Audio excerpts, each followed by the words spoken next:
the minutes of the meeting that was held on January 24th. I'd like a motion. Do roll call? What? Roll call? Okay, go ahead. So, Ms. Secretary, call the roll. I always forget. It's okay. Okay. Private members, the chairperson, Mr. Bernard Rosen, Here. Mr. Mark Kaplan, Here. Mr. Bud Larson, Here. Mr. Michael Spitzer, Here. representing the Comptroller Scott Stringer, Ms. Jacqueline Thompson. Here. Representing Public Advocate Letitia James, Mr. Mayor Khan. Here. The representative for the mayor, John Grathwell, will not be attending today. We have a quorum. He's not here, Mr. Trump.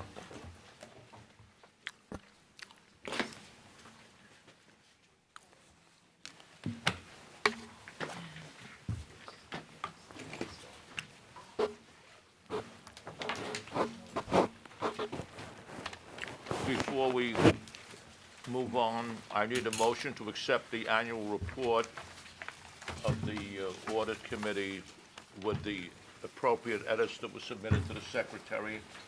Can I have a motion? I'll make that motion. I'll second. Second. Bernie, the one question I had, I discussed it briefly Go ahead, speak. with Mike. There's something in here, the audit committee, this is what the charter provides, that we are supposed to approve or disapprove the controller's suspension or withdrawal of authority delegated to agency subhead. We've never, in all the years I've been on the committee, done any of that. I mean, That's language from the charter. It's from the that we charter. have that ability. maybe it's never been necessary. Okay, well, it would be nice to have it just triggered the idea that somebody ought to tell us it's not necessary, otherwise we are not doing what we're supposed to do, that's all. And since I don't understand what it is, I couldn't figure it out. I don't recall us ever having to do it. Right? Right. No. Okay, and I'll, To amend the charter is a big deal. right, but there are a couple of little things Pardon me? which you Go should ahead, do. make your edits and we'll give I it. give it to somebody, I don't Camille, have behind you. to do the whole thing. Thank you.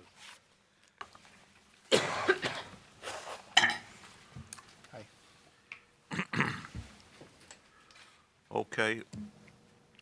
Having taken care of the kind of business that's required, we'll go into the main meeting, the financial statements and management's letters where applicable. So the first order, according to the agenda, is the sales tax asset receivable company. Yes, good morning, Chair, good morning, members. My name is Bob Balducci. I am the controller of Sales Asset Receivables Corporation, and I'm going to introduce a few folks.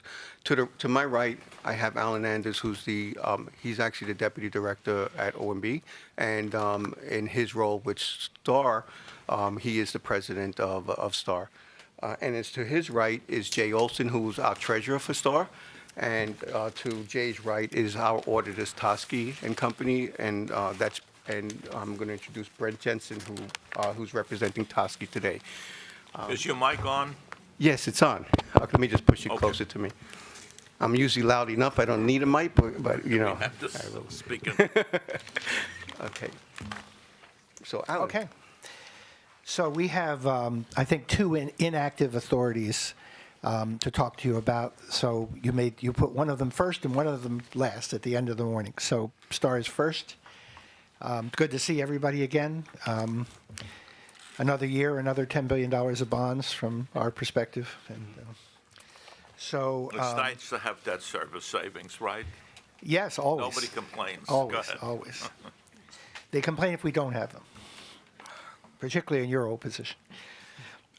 So I think you know that STAR was created, and this takes Bernie back to sort of some pleasant memories, I'm sure.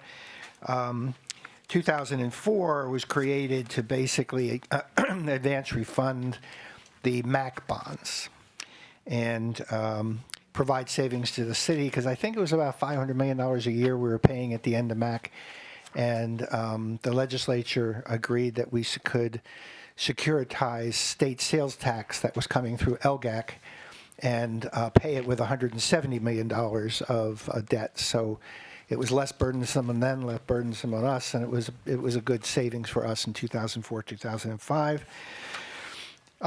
In October 2014, we did a big refinancing to provide savings for the city over 4 years, and that occurred sort of post event, which doesn't affect the financials because it was done through the state and city budget. Is the state decided they wanted to take those savings themselves, so they took out of what the other pocket, the sales tax, our sales tax, and then we could have their sales tax, and so there it was. But anyway, that's neither here nor there. That's kind of old history at this point. And in the past year, we did receive that $170 million again, and we paid, I think, $169 million of expenses and principal and interest. So that's what we do every year. Finely tuned machine. You're cutting it close. Well, that's the point. So that's just my summary. Bob can answer any questions you have on the accounting side, and So how long are the bonds going to be out for? another 17 years. Jay says another 17 years. Another 17. 2034, Yes. if I recall. That's correct. And the state gives you this LGAC revenue every year. The state legislature gave it to us. Pardon me? The state legislature gave Legislature. us that money. The governor at the time and the governor now wasn't happy about it. And meanwhile, we were able to do away with the Municipal Assistance Corporation as a legal entity. And our obligation to pay the debt service for MAC, yes. Mr. Khan, did you have a question? No, I'm sorry, I thought you looked at me. Did you have How about yeah, I have a couple. Go right ahead, sir. In page 4, you say that all investments be held maturity and as such probably should be therefore will not realize losses on market valuations. What happens to real losses or paper? I mean, you're saying that the market valuation, you can't lose on a market valuation. That's paper. I remember that transaction. I No. remember we bought a security just. No, I can imagine what you did. I'm not sure you described it right, that's all. Pull that over, Jake. Well, I mean, and Bob, you could help us out here, that we had ended up having to pay accrued interest on the securities purchased, and that ended up being recorded as an expense Right, so and it's a negative to the right. earnings. So the accounting, it's actually the premium, so we. The premium, sorry. Right, so what we do is we record, and, it's really trying to explain that negative $84,000. No, that I you see understand. there. I'm just, if you Right. read the sentence, you will not realize losses on market valuation. That doesn't make sense to me. Take a look at it, and if I'm wrong, you can. leave it Right, alone. I don't think it's stated. I guess it's trying to say that, okay, so as we do the market valuations, we don't, it's an unrealized, That's right, it's thing. paper. Maybe we should just phrase it in that type of way. I think at least I couldn't figure it out. Okay. Yeah. Then, if I look at page 6, you don't have any, that's general admin, no, I take that back, I saw it later, so sorry. When you get to page 7, you list expenditures as payments to various things, but you don't have anything that ties back into the general administrative on the prior page. Right, so if we go to the actual fund, the body, because we're separating each fund here, so you have the general fund in the previous page, you have the debt service fund here. The aggregate of this would actually be reflected in the body of the financial statements, and I could show you where that's at. Okay, Your pen for a second. and then Your pen, yeah. the last sentence on this page says that due to refunding, other sources decreased by approximately 2.4 billion, and 351 million was bond premium. So the bond premium, 351 had been financing sources? That's right, isn't it? You record it that way, okay. Yeah, bond premiums are considered to be other financing sources in a fund Yeah. basis of accounting and are considered to be part of your long-term debt on the government-wide accounting. And Mark, just to get back to your previous question, so if we go to page 15, on each column, you'll see the general fund transactions and the debt service fund. And what we're trying to do in the MD&A is really just separate those, each fund, and try to explain those activities and the differences and the variances between those activities on each particular fund. Okay. In 2015, I don't mean to go back that far, you had to pay almost $640 million to the Right. TFA. Why was that? Right, so that was part of the savings, and maybe I'll let Alan discuss that. sorry? It was part of our Certainly, savings. That was really the realization of the savings from the transaction, that when we did the refinancing, it was able to raise additional proceeds within the 170 million annual monies that we get from LGAC. And those extra proceeds were then, the savings, Star then paid that to TFA. TFA defeased its own debt to create city savings. So this was a way to realize the savings from the Star transaction.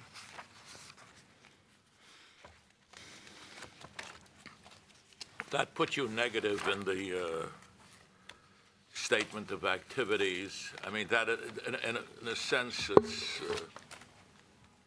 I guess it's not a real negative. It's an accounting negative, is what you're saying.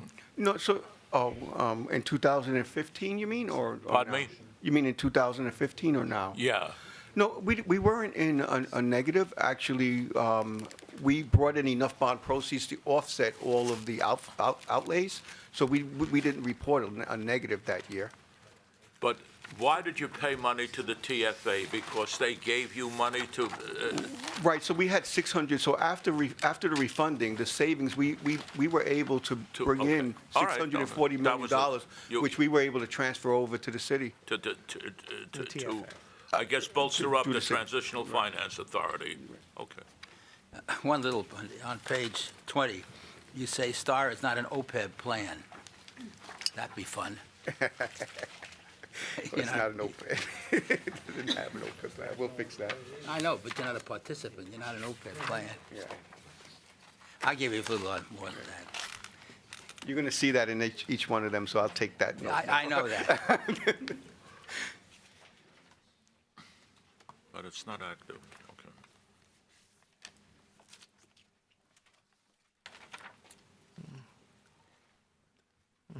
You also have something on page 24, you ought to take a look at that. You say your short-term maturities, that's those you issue, or that's not those you issue, those are the ones you own, are subject to minimum risk of fair value due to the changes in market interest rates. That's because they're short. So you hold them to maturity, therefore fluctuation in rate doesn't mean anything. But that's not what it says here.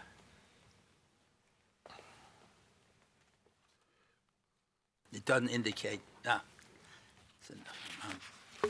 can have the rest, including the absence of capital Ts occasionally. I'll take them all at the end. Yeah. Basically,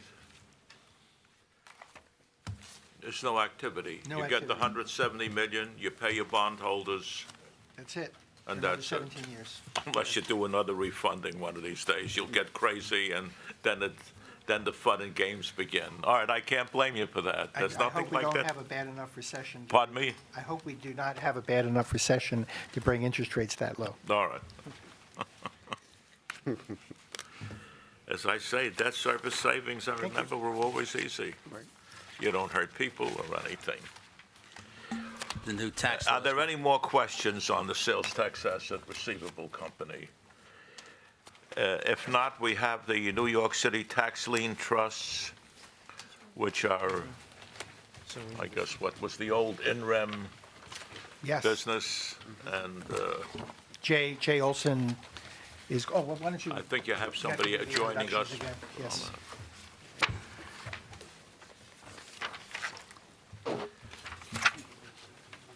You, sir, are with Tusky and No, I'm with Toski. You're the Auditor for top. both, sorry. So I think Bob was going to give the And introductions of this new. As I recall, Ray, sorry. Mark Paneth was the bookkeepers for you people, and so that you people can do an audit on that. Okay. So here, my name is Bob Balducci. I'm just going to do the introductions. I You're work on on that tax too? Okay. lien trust.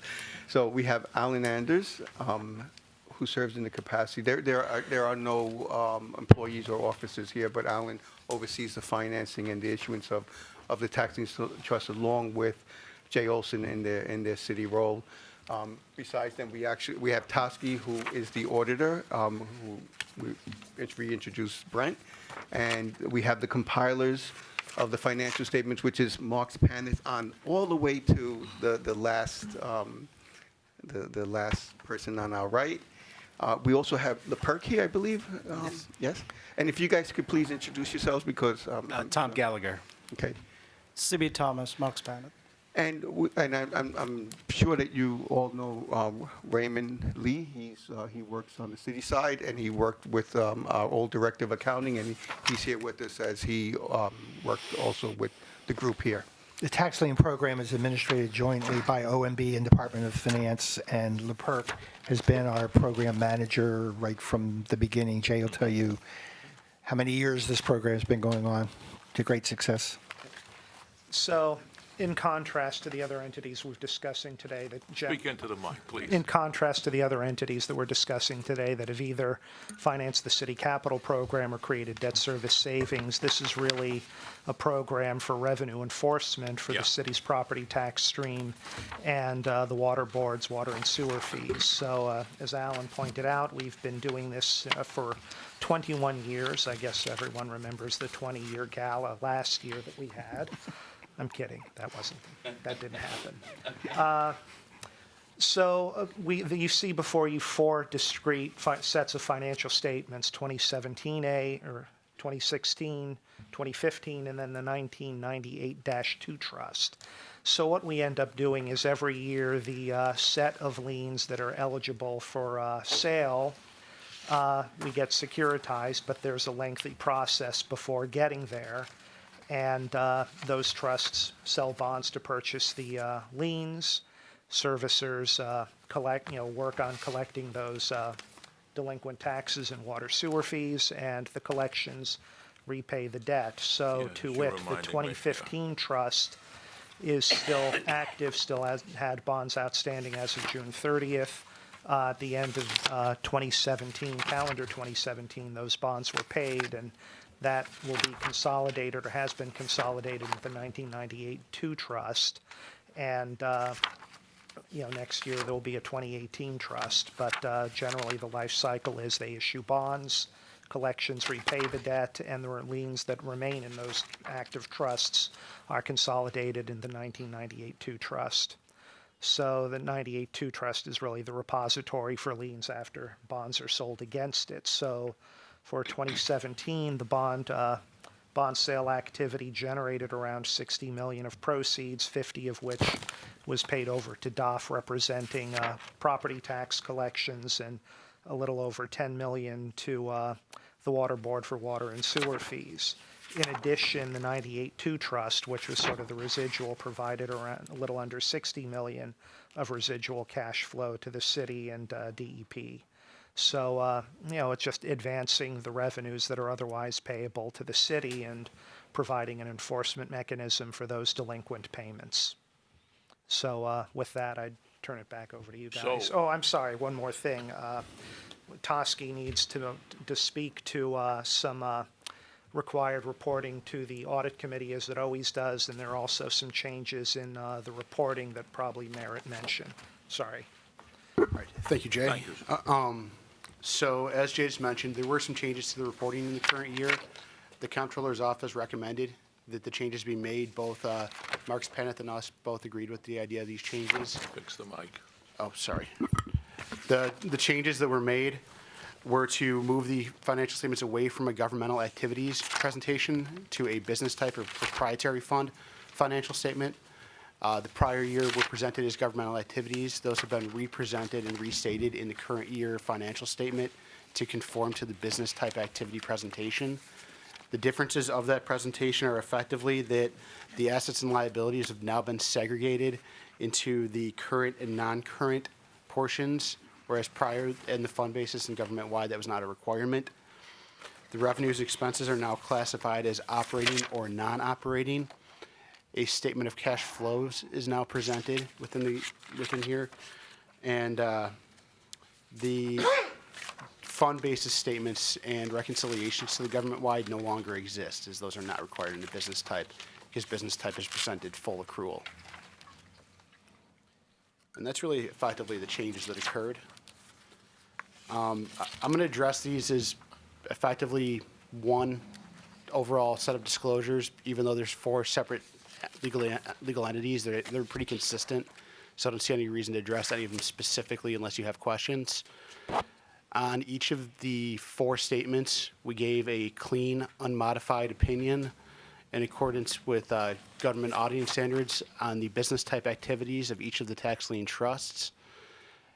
The government auditing standards also require us to do certain procedures over the internal controls.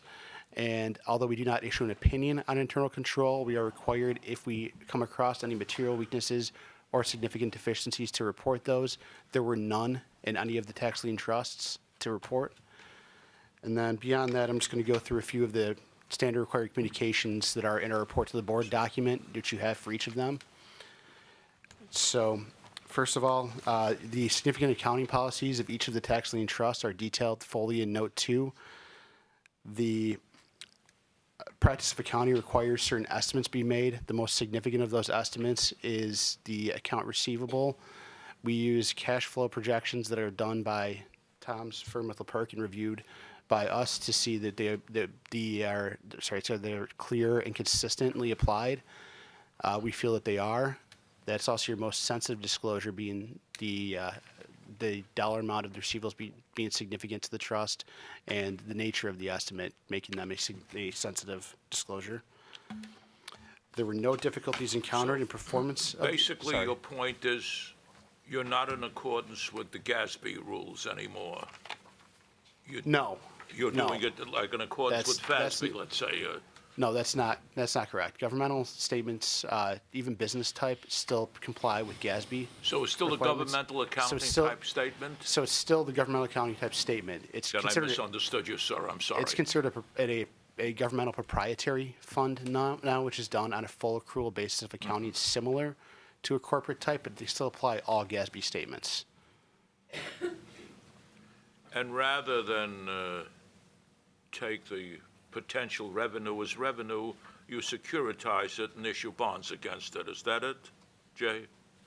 Well, really, the point is these liens that, are ultimately sold to the trust, the taxpayers or ratepayers aren't paying. So this is really an enforcement mechanism to have an or else as it No, that I pertains to understand. paying But it. the So, taxpayer goes crazy when they get it, sure. well, and I mean, And a lot of them fortunately, settle up, I think, before the due date. well, very much so. I mean, to wit, in 2017, we noticed over 22,000 properties. At the end of the day, less than 4,000 ultimately got sold. okay. So going through the process hopefully gets people to pay up in a timely, well, we're past timely, but at least before it gets to securitizing these assets and then turning them over to the service. But yes, there's a securitization. It really doesn't pull it forward that much. It pulls Pardon it me forward. again? Yes, exactly as you said, there's a Said, yeah. securitization. Pulls it forward a couple of years. It's just really the mechanism, though, to create the enforcement mechanism. Just as an aside, when I was in OMB, we'd have to testify sometimes on pension legislation in front of the city council, I guess, state legislative committee. I don't remember the exact words. And we had to sit through many times in rem testimony from taxpayers. It was very sad. I mean, very, very sad. People were crying and losing their homes and whatnot. And it was not pleasant. I mean, we had nothing to do with it, but the councilman who was charged, I won't mention his name, he's gone now, he was angry at us, so he made us sit through it, but sit through the testimony of the people. But it was very sad. But this works, you're saying, because when people know this is going to happen, they pony up the money somehow. A yeah. good part of them, anyways. That's right. I mean, there's a lot of lead time built into this in terms of before delinquent payments actually qualify Okay. for the sale. There's a noticing period, and there's every opportunity for folks to come in to Okay. either DOF or DEP and work out a payment plan. So, I mean, we're really trying to be, reasonable and equitable about the whole process. So unlike the situation you described, there are very few properties that actually work all the way through because I'm sorry, again. there are very few properties, unlike the in rem situation, there are very few properties that are actually taken through the Yeah, process. no, And no. yeah. You want them to pay up. Yeah. That's that's the bottom line. Correct. Using this as a stick, not as a carrot, of course. Any members of the? Yeah, a minor thing, just to clarify for me. Under liabilities, we have something called overages due taxpayers. How does that come about? That can come about in two different ways. These tax liens pay, they accrue interest on a compounded daily basis. So when someone asks for a payoff quote, generally the servicer provides a payoff quote over the next 30 days at certain intervals. So depending on when the check hits the lockbox, you have overages that create. And then also, there's an issue of when you're in foreclosure to sort of finally settle up what the final legal amount is due to the taxpayer. So you have payments going in and out that basically you have overages where they have to refund that money to the taxpayer. On the active funds, that seems to be a liability, but on the old fund, it's a negative liability. If I go back to the old trust, What page, Glenn? go to page 4. Which one? 1998. This one? So I'm assuming in the 17, 16, the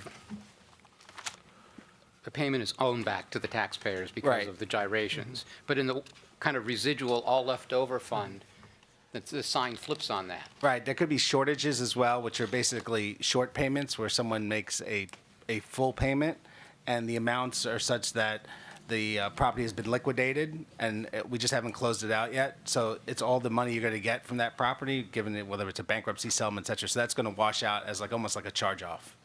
It's basically a shortage. Okay, it's something that was never going to be. No, it's basically, it's like a receivable is written off. It's, All right, yeah. thank you.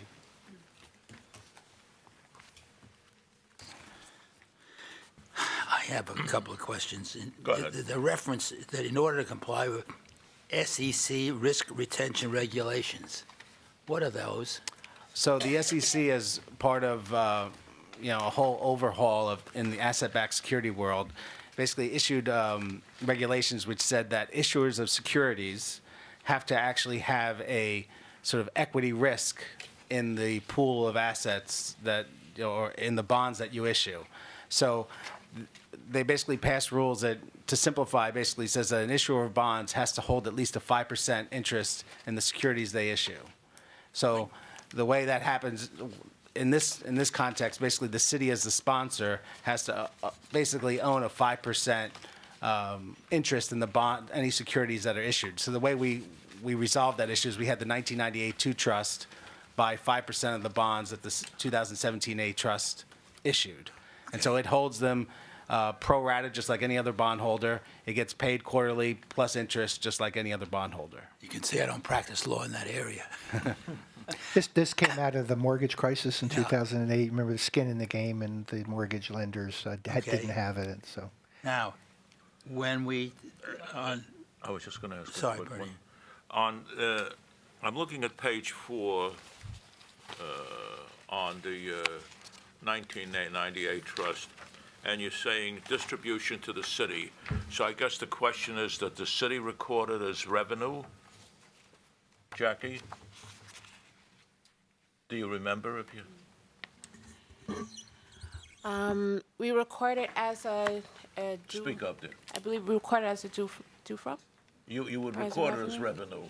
I believe so. I think You'd that's have to, yes. I guess. Yes. I don't have the financials in front of me. Sorry. They're distributing it. And then the other question I have, they transferred a tax lien to the city in 2015. What did the city want it for? Would have been better off writing it off, I think. I don't know. I'm sorry, where are you?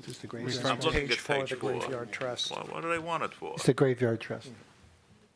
Oh, the graveyard. Transfer of There's a big tax liens to the defect. city. I'm What sorry, they needed. where is he looking at? Where the, Transfer of tax liens to the whole city. purpose. oh, okay. The whole purpose is to get rid of the damn things. Okay, that was essentially, there were several properties that were sold directly to the 1998 2 Trust for enforcement. They were affordable housing properties, which at post-sale, the city did not want to foreclose against. So the city took the debt back to actually administer itself. These are properties, I think, they're called LESHMA, Lower East Side Public Housing Authority. They were properties which they were looking to stabilize in some other way. So I think HPD did its own sort of enforcement action. They basically sold the receivable, and then they said, we don't want you to enforce against it in the typical way. We'll take the receivables back. So we just transferred them back to the city. And I guess the other question is on that statement, or on any one of them, the increase in allowance for doubtful accounts. You have a formula that you use Yes. every year at Yes. the end of the year. Essentially, tax liens, they keep Pardon me? accruing interest. They keep accruing interest even though the face value of the liens may exceed the value of the property. So you have basically, you have interest that is in the face value of the lien, but it's never going to be realized, right? So you basically evaluate the value of the properties versus the value of the liens, and you come up with a sort of a write-off amount based on the expected collectability.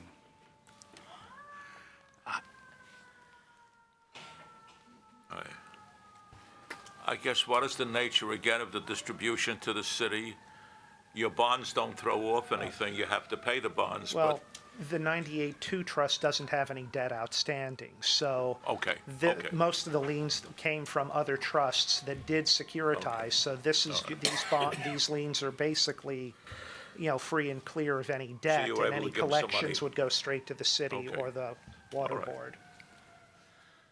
I got a couple little I'm ones. sorry, go ahead. The cash and cash equivalents on page 10, you have cash of 437,000, and then 338,000 was excess to FDIC. My understanding, FDIC is 250. So how does it from 338 from 437? It's not 250. There's a couple different ways that it can occur. It's 250,000 per bank normally, but it's also not truly limited to 250 per bank. There's demand deposits and there's time deposits.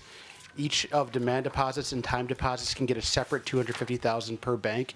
So if you're holding both like a money market account and a checking account, those can both be separately given FDIC insurance up to 250,000 at the same bank. No, but if you read your language, the cash Right. equivalence was 437, and 338 was in excess. So what you're saying is sorry. doubly Sorry. wrong. Sorry, yeah. It's on page 10 of the June 17. Then the way that would occur, sorry, I misunderstood. The way that would occur there was actually if they had Yeah. certain amounts of cash in the bank that were not on the statement because they were amounts that were effectively, uncleared checks at year end. So your cash and equivalent balance on the financial statement is 437, but you have a certain amount of outstanding checks at year end, and the FDIC is against the actual bank balance, including those uncleared checks. So the real, So the real cash balance would be Much higher, higher. by some amount of uncleared checks and transactions, is the way that would occur. because I've not seen that kind of disclosure anyplace else. Then on page 10, on notes, subsequent events, you refer to the expected maturity. The stated maturity, it's not expected maturity because it doesn't mature. It's the date on which you pay it all, but you don't change the maturity date, do you? Well, there's a legal stated maturity on these bonds, which are far in the future, but the expected maturity is looking at cash flow, and then you make a disclosure as to when you expect the bonds. I Okay. understand that. Okay. I do. But the difference is the maturity is maturity, And when you expect to pay it, it's not maturity. It's just the wrong word, I think. But You're saying it's an expected repayment date, not that's maturity. correct. Then the other thing I always have trouble with, you have your money in a Goldman Sachs fund, and you say you're value using quoted market prices. Isn't that a net asset value fund, and it's not a quoted market? I don't think you see that. Yeah, I hear you on that, and we've debated, how we represent money funds. You're not the only Level one, person that we have level asked two. that question, but the reason I ask is that there's always this controversy about breaking the buck and whether the funds can do that. And not that I think it's much risk, but I just raise it with you.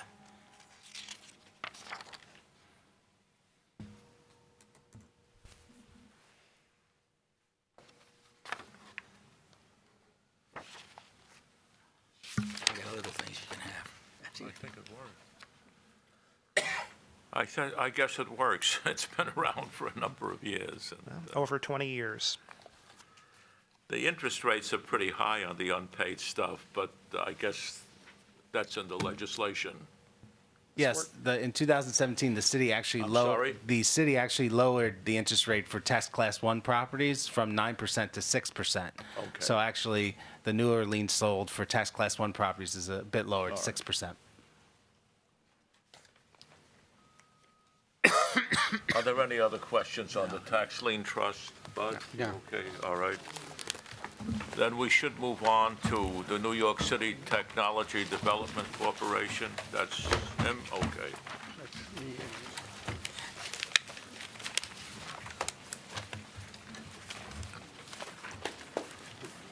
They're gonna- You want it? I'll give him the typos. Maybe I'll just get up until you finish. I'll go to the. What are we doing now, Bernie?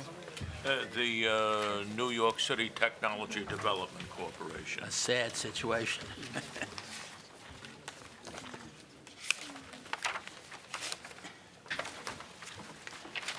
This is the swan song, isn't it?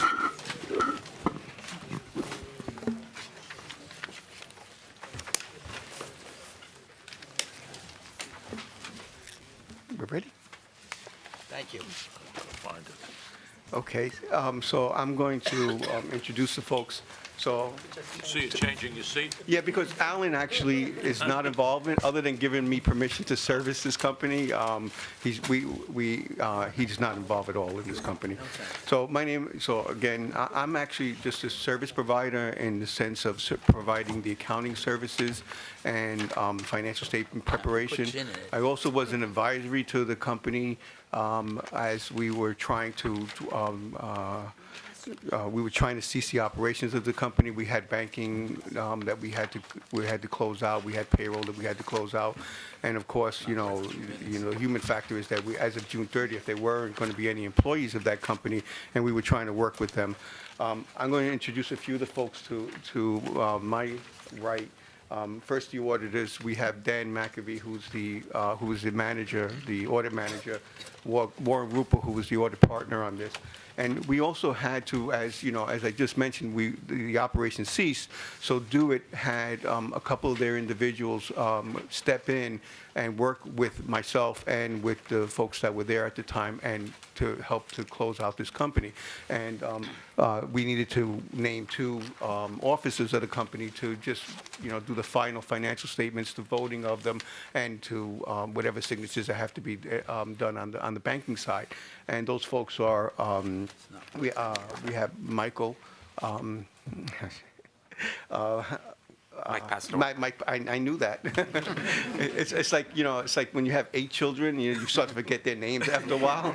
So we have Mike Pastor, who's, I believe is the general counsel for DoIT. And we have Denise Raymond, who is a audit liaison with DoIT, and we work together to close the company. So we'll be able to answer questions on the financial statements with the auditors on this. And there are no employees here, so we don't know very much, about the company itself and, the decisions that were made on the company. And we're here to answer any questions.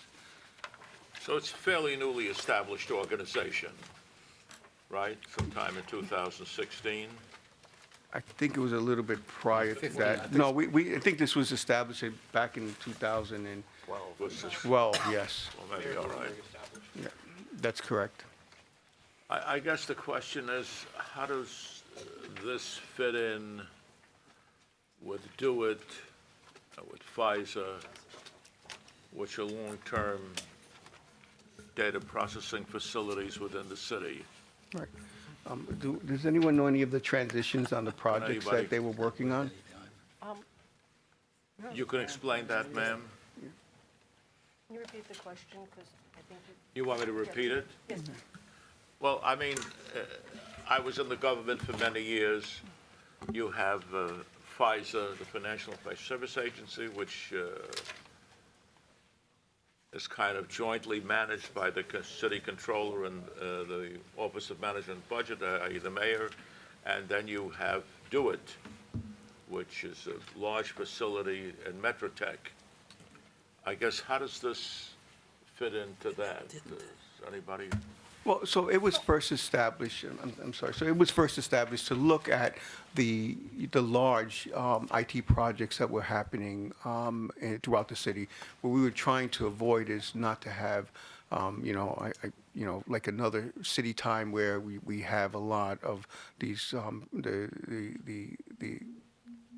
long-term, highly expenditure type of project going on. This was to hire experts in their field to manage, to do contract review on those projects. And then I think ultimately it worked with, the administration at hand, and this was done at a certain administration. We had a different administration. The type of services that they still continue to happen under DoIT, under FISA, but they within internal people and with outside folks. I think it's safe to say, Bernie, there was a policy Can you speak decision. up, bud? I think it's safe to say there was a policy decision to not continue with this organization. There was obviously a certain degree of operational tension between those. And one administration thought it was a good idea, and the second administration doesn't, and they've eliminated it. It's not worth the conversation. And what we're looking at is the financial statements bringing that decision to fruition. But I guess basically you're an internal consulting group. They're not. Consult This with group the- was. What? They're not. They're just presenting the financials. The internal financial group is out of business and not here. The group that does that, That is no longer in existence, and they're not here. It was dissolved on June 30th, the operation ceased, the Could you people speak moved into the on. mic, ma'am, and make sure it's on? On. It's on. Well, now it's off. Now it's Is it on? Yes. The operation ceased on June 30th. The financials were closed, and they'll take you through the statements. The budget for this fiscal year is 0, and the folks are gone. Oh, come on. It's not- Yeah, no, I mean, the salary and fringe benefits run between $3.5 and $4 million. It's dead, It's Bernie. not the Let's end of the move world, on. but agencies call upon this agency for assistance? I don't know. How does it work? It doesn't anymore. What? Yeah, It's it out of does business. not Work anymore. It's been shut down. It's been shut down? Yes. So let's move on. It's dead. It's no longer, there's a business decision to end it. Okay. It's gone. I did just want to make one point. Last year, when the TDC came before this board and we were informed that they were going to be shut down, I raised remember. issues regarding conflicts of interest because there were some matters, especially as it related to Link NYC.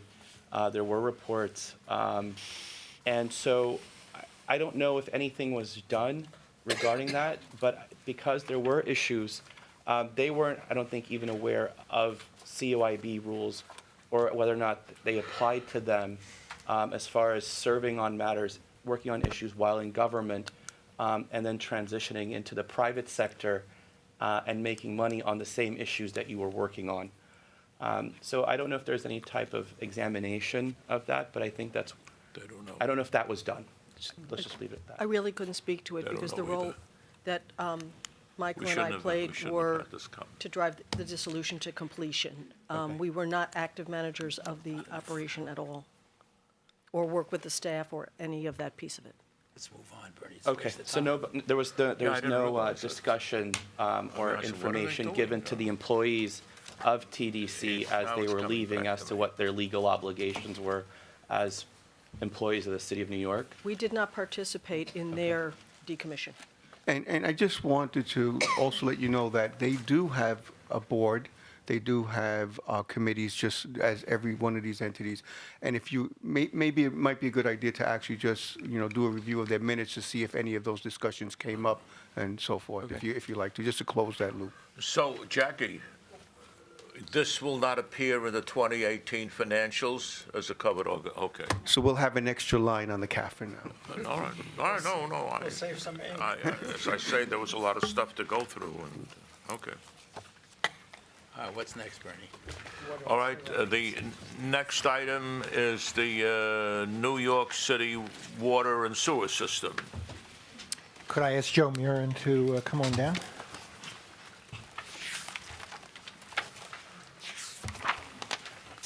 Here it comes. I'm negotiating to sell property to the city. What is it? We have a couple seats over here with, Good morning, everyone.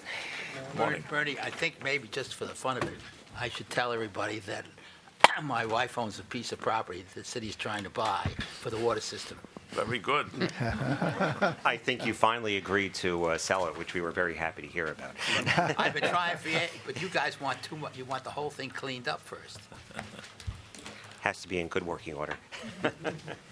Bob, you want to? Yes, so my role here, Let me just ask you a question. how big is it? 100 acres. What area of the city is not served yet by the third water tunnel? Can anybody answer that? Yes, Bernie, I could answer that for you. I don't know, we didn't get a lot of press on it, but the mayor did decide to put in to not activate, but he has watered City Tunnel 3 in Brooklyn and Queens. To where? So that it's, the whole tunnel has now have water in it. And if there were an emergency, the tunnel could be activated. And For the whole city? For the whole city. The third water tunnel? Yes, but there still is significant work that we have to do. We still No, have that may to, be- 2 shafts to build, and that's all in the capital plan. So that's planned for the next 5-6 years. The other question is, when do you start remediating the old tunnels? That's going to be probably well after we get the tunnel back in service. I would say probably 10 years from now. Before you 'cause- start remediating? Right, because that's going to be a lot of long-term lead time to see how we're going to take down Tunnel 1 and 2 to make sure that that's done as, as safely and securely as possible to make sure there's no damage done to the tunnel if possible, but making sure we also have that redundant backup as well. Okay, go ahead. okay, so just to remind everyone, the water system, it's actually, the combining financial statements of 2 entities, which is the Water Board and the Municipal Water Finance Authority. But, a lot of the system itself is actually managed and run by DEP, so it's a joint effort between all 3 entities. And that's why we have a few folks here at the table. Alan Anders, to my right, is actually the Chief Executive Director of the Municipal Water Finance Authority, and again, Deputy Director of OMB. Joe Murin is the CFO of DEP and the Executive Director of the Water Board. And we have our auditors next to Joe. We have Dan McAvee, who was the manager, and Warren Rupel, who's the partner. And I don't want to forget Omar. Omar is the controller of the Water Board, who's sitting in the back. Also, I don't want to also forget one of the key players is Namika Sharma, who is our assistant controller, who does a lot of the day-to-day on the Municipal Water Finance Authority. Alan. So Bernie, I'm just going to have 2 or 3 sentences on the financing side, and then Joe give you some more highlights of the past year in terms of the system and what DEP is doing. So this is one of the great success stories, of course, for the city, created in 1985. The idea was diversification from just issuing geo bonds, and that hopefully at some point we would get ratings actually higher than the city. That's been a little bit difficult, only because the city's ratings kept going up to the point where they're now mid AA, but the ratings of the Water Authority are top of the AA, so that they're AA1, AA+, which is higher than the city. We did 2.8 billion in bonds in the fiscal year in question, of which 1.1 billion was for refinancing. And the other great, from on my side of things, success story in fiscal 17, in May of 2017 was, and I know you've been involved with the MTA, we actually got I actually oversee the operations, but Olga Chernot has come back to us. She was with us 10 years ago to be the executive director. We hired her from the MTA, where she was working for Pat McCoy, and we're all still getting along great. And but it's great to have her back, and she's doing a great job. He is a fine man. So you want to go through some other? Sure, and thank you, Alan. Thank you, Bob. Thank you, board members. As Alan said, the system continues to be, a great success. We had another, good year, both operationally, revenue-wise, and capital-wise. We continue to have a robust capital program. I believe we're about $18 billion in the 10-year SIP, and that's, continuing to cover the necessary upgrades to the wastewater treatment system, to the water and sewer system, and the upstate assets as well. So we are continuing those fronts, as well as making sure that we're addressing any mandates that we have from, Which are EPA. many. Yes, it's not as onerous as it was in past fiscal years in terms of the capital commitment, but we do have a number of initiatives related to harbor water quality and stormwater that are, taking a lot of effort, and and not just on the capital side, but expense side, in terms of making sure that the sewer and stormwater system are operating efficiently. And as said, also on the expense side, the revenue side, revenues continue to be held up very strongly. The AMR system has been an outstanding success in terms of making sure that we're collecting the nearly $4 billion a year that it takes to run both the capital program and the operations and maintenance of the system. We also did have, which I would consider, I guess, a post-event, but we did have a lawsuit that was pending for almost 2 years with the Rent Stabilization Association, where they had, sued the system about the implementation of a credit, which we did take to the New York State Court of Appeals and did prevail in that. So many of our tax class 1, payers did get a $183 credit in their bill for this just as of February 1st of this month. So, and even withstanding that, as I said, the revenue has been out, holding up, and expenses have been maintained and kept in check through continued, sound fiscal management. I don't know if there's any particular projects that anyone wants to talk about or hear about, but, we've continued to do a cogeneration up at the North River plant. We're doing upgrades to digesters at the Hunts Point plant.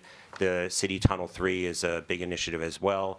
We're doing upgrades to the Ashokan Reservoir system, and we're planning to do the Kensko Eastview Connection Tunnel, which will provide additional redundancy for the system now that we have the ultraviolet filtration plant online as well. So that, I think, covers it from my perspective.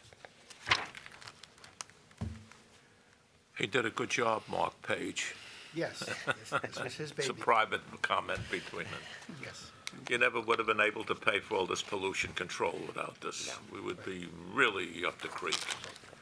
I mean that you wouldn't have been. It would have cost the city much more. The fact that you had this in place meant a great deal. It was the pun. I'm sorry. It was your pun. Oh, it was a fun. No, I don't. Any questions? The bonds you issue are outside the limit, right? You're not subject to the debt limit, okay? Right, we're not. So you can just keep issuing and issuing. I mean, you don't do it, you do it because you need it. Yes. The pollution control. Yes. It's in the capital plan, because the capital plan, the city council approves the capital plan. That's good. Can you share a little bit about the Newtown Creek water control plan? I remember reading about it, the Newtown Creek long-term control plan. Well, what we have is a number of long-term control plans that we have, some that have been agreed to and accepted by, by us from New York State DEC. I believe Newtown Creek is one of those as well. I would have to get back to you as to whether that one has been agreed to with New York State DEC at this point, but I believe there's 11 water bodies such as Newtown Creek, Hutchinson River, Bronx River, Pelham, Patagate Basin, mostly those interior water bodies. And the big issue that we've been running into on those is because these are mainly, older, formerly they were streams or, rivers that were accessible and had flow, they've sort of been cut off, so they have very, they don't get the flow that you need to be, keep them fresh. And that's one of the concerns in terms of the pollution control and making sure that you're having the stormwater controls there as well. So we've been working closely with state DEC on that, and there also is, the continued matter with Newtown Creek in terms of as being a Superfund site. We're still working with the other, the PPRs, principal. I can't remember the acronym, but all the related parties and working with EPA in determining how that responsibility, principal responsible parties, will be delegated between the city, which would be inclusive of the water and sewer system, as well as many of the adjacent property and industrial users on the creek, which would have been, predated most of, the oil companies such as ExxonMobil, BP, I think Phelps Dodge, there's a couple of other large industrial ones. So, but that's going to be a multi-year process, while at the same time, we also still are working as well on the Gowanus Canal as a designated Superfund site, and, also as a water body as well, separate from it, but concurrent with it being a Superfund site, which is getting the necessary stormwater controls implemented in there, which at this time we're considering and in the process of working with EPA on putting in place 2 storage tanks that would be able to take the stormwater and then be able to treat it so that when it does get released, it's, meets water quality standards as well. Are you facing considerable delays regarding the creeks? Not necessarily. I think it's because most are not as, are more about the stormwater control measures that we have to put in place. Newtown and Gowanus, because they are Superfund, those are going to require intensive capital improvements and also remediation, which is going to be partly, that's where the issue will lies, because how will that responsibility to be divided between, particularly in Gowanus, between National Grid as probably one of the primary, parties that's involved there, and the city, primarily being us as the water system. The same with Gowanus. Most of the other canals, it's really more about the stormwater measures and what kind of practice we put in there. It's a combination of having to do both the capital improvements as well as making, ongoing stormwater improvements. That gets to our whole combined store overflow program as well, in terms of looking at the entire city and what control measures can be put in, either at, source points or such as green infrastructure. I think you look through the financial statements, there's a number of initiatives we've been doing over the past, decade or so about green initiatives such as putting in bioswales, rain gardens, and we've been working both, within the public sector in terms of the streets and the right-of-ways, but also working as well, we're reaching out much more to private entities as well, particularly such as NYCHA and other large property developers as well, as to what measures they can do and how we can partner with them in terms of managing their stormwater controls. As it relates to Gowanus, from what I read of the Public Service Commission papers, they're going to offload that onto ratepayers, so. No, and I believe that is one of the things, and I think that's where, one of the concerns is that I believe that National Grid has put that in as part of their rate case, which would mean that they would get to up their charges, and then at the same time, they've been, they have naturally, as, any, probably, I shouldn't say any corporation, but they're not perhaps going as expeditiously as they would want. And that does have concerns for us, because there is certain work that grid and that has to take place within the canal itself. That's going to impact our ability to start moving on our stormwater control measures in terms of putting these 2 tanks and siting them, because we want to have certain of the work done within the canal itself before we can do the shoreline work that's going to, lead to the tanks being built. Thank you. I'm afraid my questions are more technical. There's a statement here that you hedged page, out Mark? on page 10. Page 10? Yeah. What were you hedging? I was gonna, how do they do that? Sorry, which paragraph are you in? for Page Bob's 10. benefit? It's the second paragraph. So this has to do with our swaps. So this is just reporting the deferred outflows, inflows. This is the accounting that we do for swap accounting. And that's that's So the. this is not hedging. No. It's swaps. No, it's the swaps. Well, It's a category in the way the GASB treats swaps, Right. whether you're doing a hedge or you're doing a Right, and financial that's the speculation. this is not okay. They still treat it as a So, hedge. I mean, we could add, hedging from swaps if that would be clearer. Well, it will eliminate somebody trying to figure out what you were doing, that's all. Sure. And that's not what you have described on 35, right? That's different, the derivative instruments. Yeah, the derivative instruments are the swaps. Are the yes. swaps, right? Swaps, yeah. Or from derivatives. Yeah. Yeah. Then there's another statement on page 10, excuse me, that they're not recorded as systems assets on the balance sheet. Cost related, all this good stuff, but somehow it's not on the balance sheet. Which paragraph were you in on The that bottom page? paragraph on the page. Is that an artifact of the accounting world? Okay, yeah, so that is an audit, so this type of expenditure is not considered a capital expenditure. So this has to do with the pollution remediation, our FADs, and it has to be expensed out according to the guidance. Although we use bond proceeds to pay for this. Yeah, that's, then on page 12, you refer to there was a net premium on bonds. And you talk about, in the paragraph describing debt, I always have this problem. The premium on the bond is not a debt. It's something you got paid more than par to adjust the effective interest rate. But you never pay that premium off. No, you amortize it, but you don't pay But it off. I understand, so it's a little an oddity when you talk about it as an expense each year, if that's what you're amortizing. Well, the only thing is that if you look at bonds payable on the face of the financial statements, the accounting requires for us to add or subtract premium discount.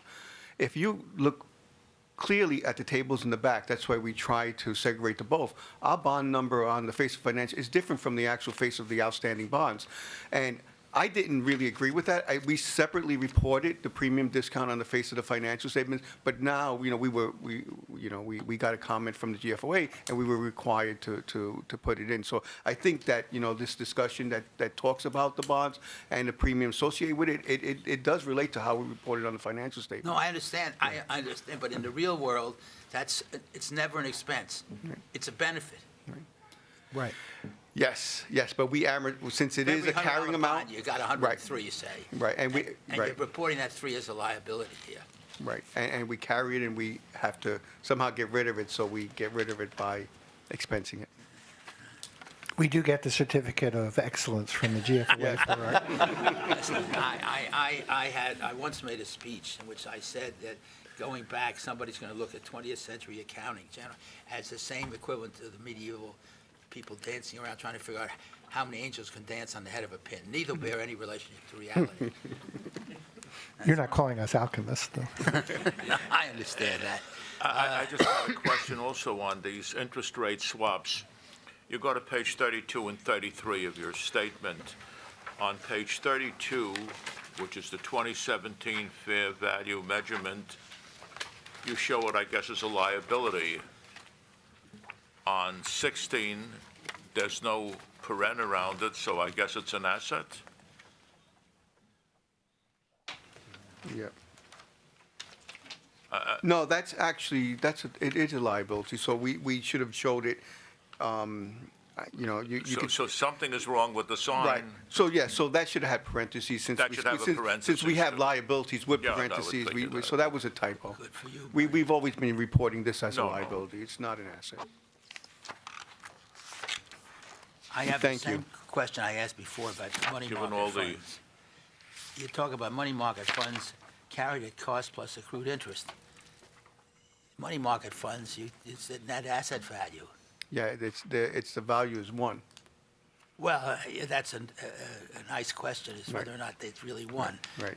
Yes, you know that, but the fact is that it's the net asset value is one, and you don't look at it Yeah. as cost plus accrued interest. You know, I don't, is there any, maybe you can share, but is there any cases Okay, where so you they could didn't have have- accrued interest it's just on, an error in the on this sign. type of investment? Because the literature, you know, we just try to, you know, reiterate what the literature says in the accounting standards. When we don't amortize anything here, we just report it as its cost value, and we you know, that literature talks about both of those together, so they could be, you know, that there are money markets that have. If you go back into when some of the funds broke the buck, there was some disclosure in financial statements about whether it was a buck or whether it was net asset value. I think the SEC, under a lot of pressure, has let them go back to the buck. Right. And you'll notice we've, in our, so to simplify things, and what we require is that we buy these government funds that have no moving net asset values. They are, you know, they're set at its price. Well, I guess the question is kind of very theoretical. Did you really need the derivative instrument? First of all, this is Pardon me? ancient history. This Yeah, is, you know, don't we, need it. yes, we yeah. haven't been involved, not even Yeah. looking at them anymore, You're so. throwing off so much cash for your debt Yes, service. yes, yeah. It's not an issue anymore. Okay. That's Which a also good means it's point. not a real risk You're either. stuck with it since. yeah, Exactly. Okay. let me go back to the cash deposits. You At the have- time you needed it, you thought you needed it. Oh, we thought it was financially advantageous, right? Why are you carrying over $100 million under collateralized bank deposits? Right. So and I'm sorry, and we, unfortunately, we don't have, you know, somebody here, but our, so we're not allowed to invest in certain investments, and those are, I believe it's the money markets. We're not, right? We're not allowed to invest in these type of money markets because you have to have certain ratings. So the only thing we could do here is either be in an investment, which in some places it's not practical if we're bringing in bond proceeds towards the end of the year, or at least get the cash collateralized. You know, you were a very big help last year in making a discussion about collateralization where we said we weren't collateralized. We actually reached out to the bank. We actually responded back to the members, and we were able to find out that we were collateralized, although they were saying we weren't, and we made sure the accounts that we weren't collateralized, we got them collateralized. Why do you now say you have 168 million uncollateralized? It's on page 30. The end of 17. No, maybe an error. Page, what is it? Page 30. Bottom Okay. of 30. It's not 60? Let me see. That's for the prior year. Yeah, that was Yeah, 16. Before we fixed it. Right. Oh, I missed that, sorry. They don't.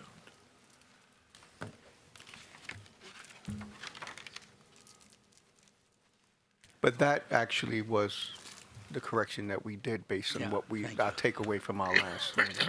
Okay, the last thing I have is you refer to money market funds for your investments, am I right? You have it in safe money market funds. Yet when you get to page 33, you don't show that anyplace. No, I don't think do we see money market funds here? No, but you when we get to the question someplace in here about breaking the buck. We just talked about some money market fund, so you have some. And yet, on the, Right, so we do have some in our operating account, since the operating well, account. then, when you get to deposits and investments, you don't show on page 32 or 33 those securities. That's what they are, stock in a money market fund.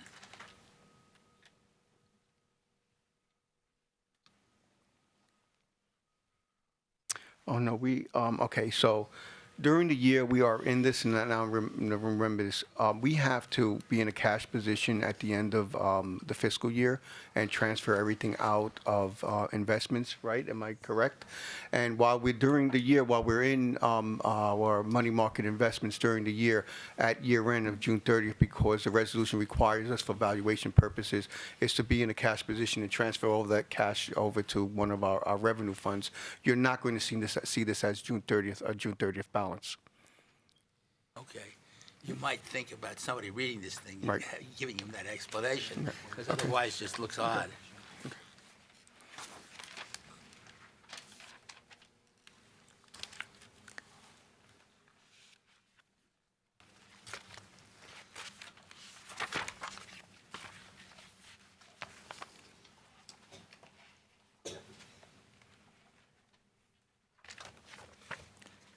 I promise to quit. On page 36, you refer to the effect of the derivatives. Now, in some of the financial statements, that's an accounting thing where you really made money. Am I right? And so some of the financial statements say, although for accounting purposes it shows a loss, economically the benefit was so many $1 million. Is that true here? Or did you have a real loss? I'm sorry, I cannot answer the question on this one. No, that's, Well, the only suggestion I can get back to you. You don't 'cause have, but no, I'm okay. saying, if in fact you entered a sort of thing which you, for accounting purposes, you report a loss, but That's you right. really made you had an That's right. economic benefit. Right, Take and- a look at some of the other things we view, put that language in to say, hey, we weren't dopes. Yeah, and this is, this is examined every year by executive director, and we get a report from the swap advisor, so we know we're in the money on these things. So that's where That's somebody my would have done. suggestion, is Yeah. take a look there. We've looked at other, somebody else can help me, we looked at other financial statements which may have a sentence or two to that effect. We can add that. I think you might want to look at that. I think just to be clear, for accounting purposes, the loss isn't recognized. It's offset by a deferred outflow of resources on the balance sheet. No, I, Yeah, so, but I think the disclosures you're thinking of probably relate to debt refundings, where there's usually an accounting loss, but there's an economic benefit. yes. Yeah. This is different than Warren? Yeah, this really isn't a refunding, so that disclosure could be helpful, but it is not required. Okay. Alan, you may remember years ago, there was some serious problems with the collection of revenue, the account receivable system. But I gather that's been taken Well, care of. DEP's done sort of, I'll just say one word, and then you can pick up, there's done That's- sort of that's constant fine. improvement, and they're also going out with a new RFP to do another system upgrade. Another upgrade, yeah. and No, that's- there's a lot of meters that have to be read, but Yes, just to expand on that, the AMR system, the automated meter reading system, has been phenomenal in terms of keeping the collections much more current. Oh, I yeah. think we have it's good. 97% installation. And as Alan indicated, we're in the process right now of procuring a new billing system, which, has, our old system is about 30 years old, so it's well past its useful life. And we're going through a very thorough process, and we're going through and evaluating bidders at this time. And so we should hopefully have something that will be a selected vendor by the spring so that we could get the contract awarded for the fall. I remember when the older system was new, but it's about time after 30 years. Look, there are bugs in all the systems, you can't help that. Do we have any more questions on the water and sewer financial statements? There's a management letter that Mark Panet has put out. I have some questions on it. On the cybersecurity, you don't say it, maybe you imply it, I don't know. Could somebody hack into the system and really hurt it? Really damage it? You may not be, technically qualified to answer that question, Warren, but Well, I think even if I were, I don't think anyone would kind of guarantee that they couldn't. But as part of what we do as part of the financial statement audit, we look at general controls that are in place and some application controls. We do a general look at cybersecurity, and if we have any comments to report on that. well, we you report feel them. everything meets requirements, right? Except for the first one, a business continuity and disaster recovery Right, plan. correct. That's the one thing the other things you feel are fine. Now, the last thing is current PCI. What is PCI compliance? Which has been obtained by the organization and/or external vendors as required, not applicable. Well, that's for credit card information, so that's. On the, but nowhere, Yeah, I because mean, we don't do. cybersecurity, if the Russians could have hacked the Democratic National Committee, could they hack our water system? We wouldn't have water to drink. Yeah. I don't think you're qualified to answer that, with due respect. No, but I know even I don't want you to take. We It's have no not. No, comments it's not. related to cybersecurity, I but know I don't want a to long take. time. I don't want you to take false reliance that we actually did a cybersecurity audit, which is a whole different. I guess, all aside, there may be people in DEP, some of the engineers, that could properly answer that question. Are they dealing with it? Are they not dealing with it? It's a serious issue. Well, and if I could address it, for the most part. I mean, and we do have concerns, and we do have incidents where the system has been attempted to, but we work very closely with DoIT, very closely, with, city PD, particularly for, securing the assets as well as with other oversight such as FBI, other federal entities. The other thing is we're also in the midst of, this is ongoing, so this will be probably reflected in next year's, in terms of moving our data center in cohabitating to a certain extent with DoIT for the time being, and eventually the intent is that we're going to get our own data center, which will be probably up in the watershed somewhere. So that way we'll have that backup capacity should Where were anything you go down. located, upstate? Yeah, probably upstate. So, and then, as we said also, the biggest. I got 100 acres you can buy. We want that for watershed protection, and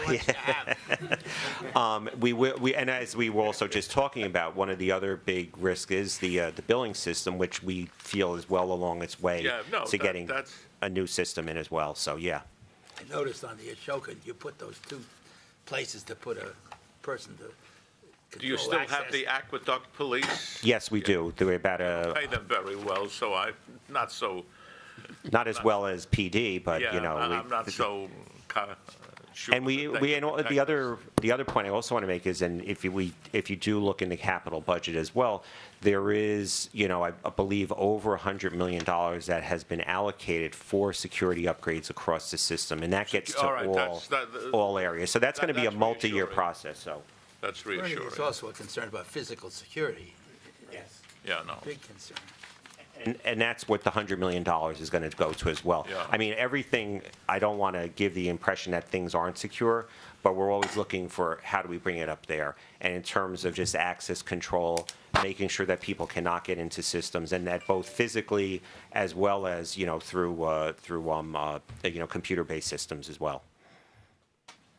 Have you guys conducted actual exercises mock exercises of different scenarios and situations? Disaster, if anybody says. Yes, we have, and we've done those both in conjunction with other city agencies when they've done citywide, emergency response things.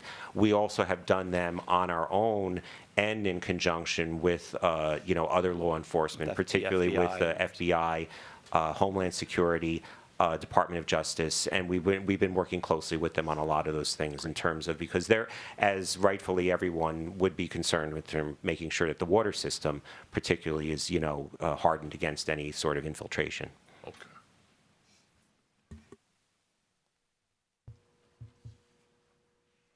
Do you think, are there any other items on the management letter, Warren, that we should really focus on, or? No, I mean, there is management responses for each of the, Has been comments. For the most part, yeah. So, No, but when you with the cybersecurity, it can drive you crazy these days, and you have drills, do they have drills periodically? Yes, definitely, and that would mainly be through our police force upstate. I have no other question on water and sewer. Does anybody else have any? What's BYOD? I'm sorry? On page 4, Management letter? number 17 and 18 PCI. BYOD. That's his credit card. I don't know, bring your own data, maybe? Bring your own, it's your own device. I was close. And PCI, as I mentioned, that's the credit card, standards for when you have credit card information. Thank you.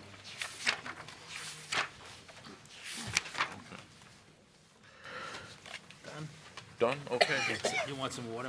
Okay, the next item is TSAS?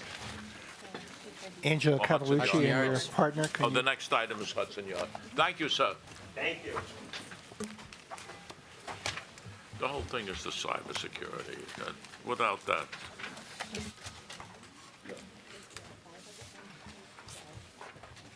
I know it's getting late. Okay.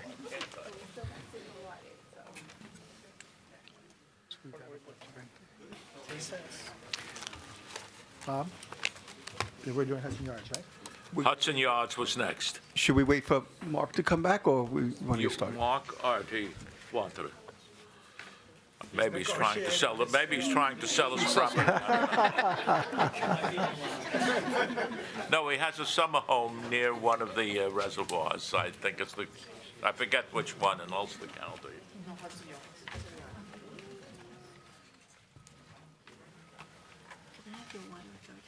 What?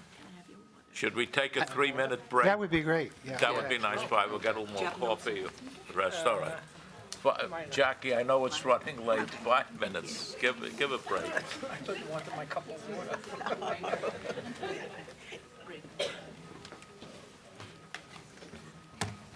Mikhail.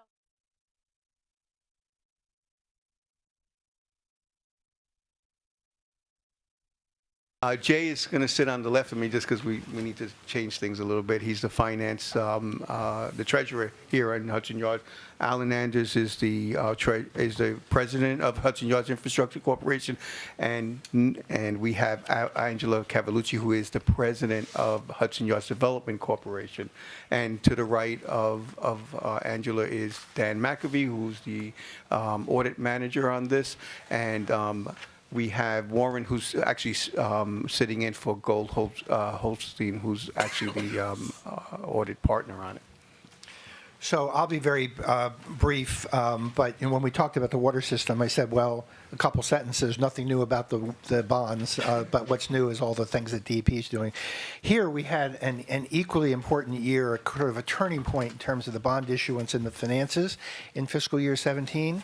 And at the same time, Angela's going to update you on the progress of the project, and the second entrance to the station is about to open, and we're supervising that with the MTA. But so this is $3 billion of contribution from the city to basically build a railroad extension on the number 7 line that's coming in from Shea Stadium past Times Square over to 10th Avenue and then down to 34th Street. I appreciate the reference to Shea Stadium, by the way. There you go.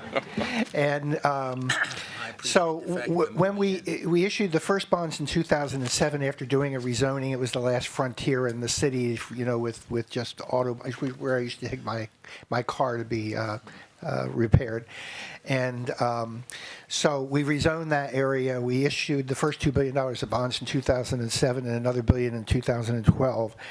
And the plan was, and the city council, very officially responsible, said, we're going to provide interest support payments to the extent necessary for interest. We did interest only because until the railroad, until the number 7 line was built, there was going to be delay in the developers putting up the 80 and 100-story towers that were going in. And at some point, basically 15 years later, we were going to be at a point where the system would be self-supporting. And for the first time, we wouldn't lock up all the monies in Hudson Yards to protect bondholders, but we would allow monies to start flowing out to the city. I mean, this is supposed to be a great source of increase in the city tax base. And in fact, in another 30 years, it's probably going to be a couple $1 billion coming in from the additional taxes or payment in lieu of taxes that would be coming in. Once the buildings are built. So we basically projected that one of the inside jokes with our financing group is the religious symbolism. We have a conversion date in something like 2023, 2024. Well, we did a refinancing in May of 2017, working very closely with the Controller's Office. I know Kara Kostick is here. And to accelerate that date when the money would start flowing through to the city from 2023 or 2024 to 2017 in May. So it was a great achievement. In addition, there was a rule to protect bondholders that 10 years after we started, the bonds become callable with 2007, 2017, and we'd have to start paying down the debt if the project was going bad. We have to do another religious symbolism, redemptions. So we basically avoided that happening. We'd rather have money flow out to the city than go out to the bondholders. And so we did that refinancing. The way that we captured, we had accumulated $113 million that was going to flow out to investors as the first redemptions. We paid that over to TFA because by paying it to TFA, that avoids the need for the personal income tax that flows through to pay TFA debt service, and instead it flows out to the city. Necessary. Yeah. So it's a great day. We've actually now we're sort of on hopefully auto drive where we've got $100 million a year flowing out to the city, but it's going to get more and more. And at the same time, we did it a couple years of actually finishing the project, which was the second subway entrance. So I'll let Angela tell you that story. So we're still working on the secondary. Oh, sorry. We are still working on the secondary entrance, but the substantial completion date is targeted for September of this year, 2018.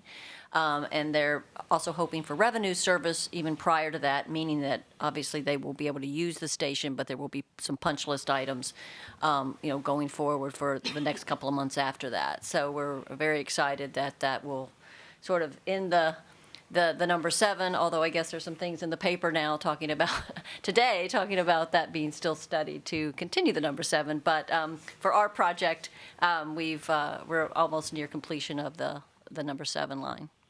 I guess the last thing I'd like to say is, the other thing we've done is to change the skyline of, and this is really more HYDC because they deal with the developers of the city.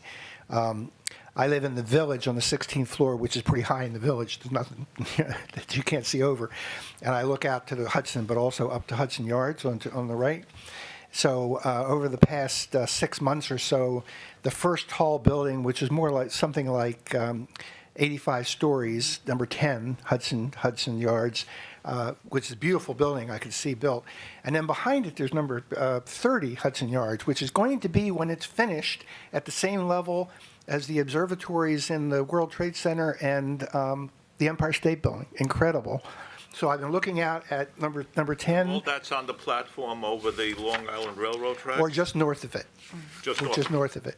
So there was number 10, and now I've been watching number 30 go from here to here to here, and now it's up there, and it's still going up. So we really have changed. Some underwriters who are in New Jersey say they look across the river, and it's just astounding how the skyline has changed, and all that's going to be translating into more taxes for the city.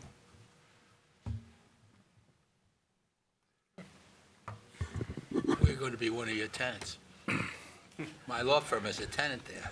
Great, yes, that was the first building. It's a beautiful building. Selling property, you're moving in. You've had a productive day.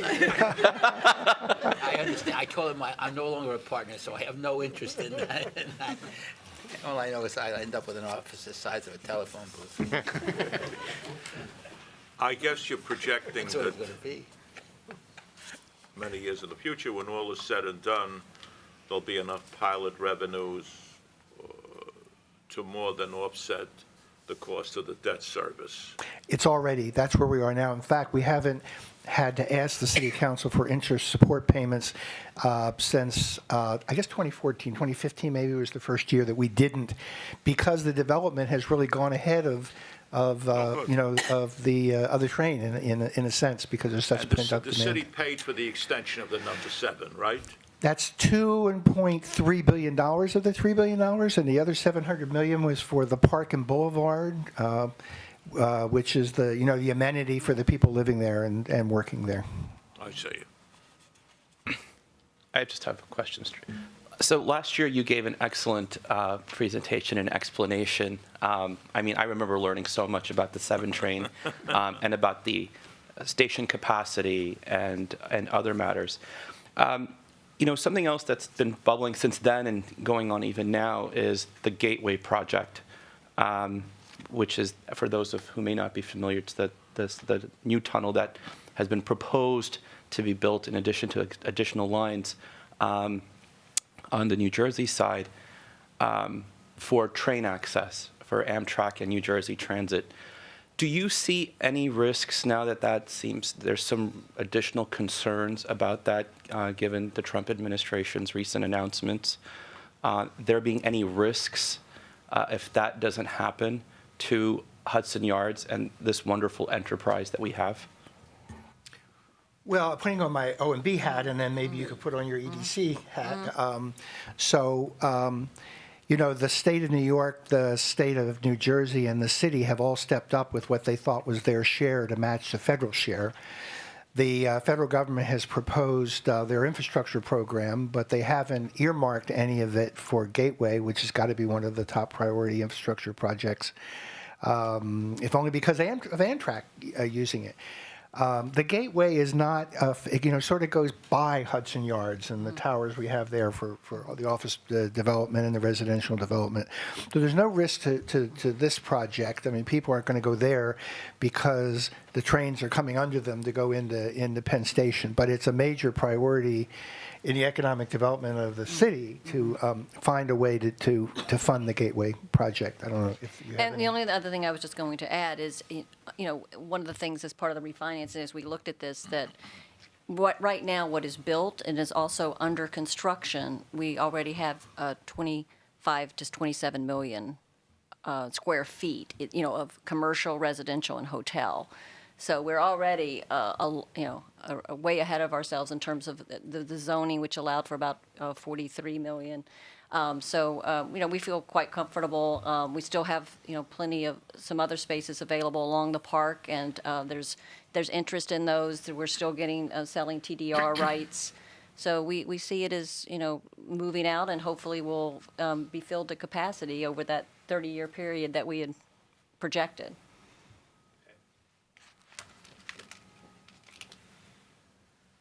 You're saying that not all the building is on the platform over the tracks. A lot of it, some of it is on Land. separate land. Is that it, Alan? Yeah, the Eastern Rail Yard was anticipated and turned out to be, and it's a related company, that's the key there. I think it was related. Yeah. Is the initial core of the development, but then it was to go up, and will go up 10th Right. Avenue. And in addition, we have, who are our friends at One West, that's Tishman? Tishman yeah. Spire. Oh, and Brookfield at Manhattan They West. also- Brookfield's who I was thinking Right. of, yes. So all that's just north and just east. You can't really tell anymore, where the platform ends and, Okay. the side of the platform Oh, it's fine. continues. When you consider, like you said, I think at the beginning it was all car barns at one time. The Yes. area was, that's all it was. And I think there were some warehouses for the department stores, as I vaguely remember. That's all gone. It'll be beautiful when it's beautiful now, it'll be gorgeous, I guess. And you have the extension of the number 7 to 34th Street, or not yet? That's there. Oh, yeah, that opened in 20... That's opened, that's right, it. in 2015, September of 2015. The first station, we The didn't first- need the two entrances to the Yeah, station. you need the other. Because the development was still coming. But that'll be this fall. This fall, right.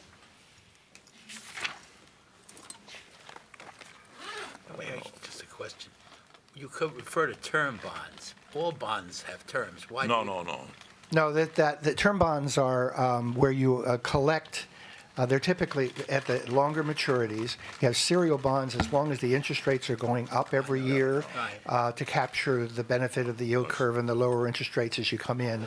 Once you get to the yield curve flattening, which is around 20 years or so, you might issue a 30-year bond with mandatory amortizations in 21, 22, 23, 24. That's a term bond. Rather than have serials that are separate bonds, you have one Okay. term bond, which creates liquidity, makes it something No, very I popular. understand the concept. It was the word, the application of the word. Yeah, term bond, serial bond. The old sinking fund bonds, right? Mandatory sinkers, yes.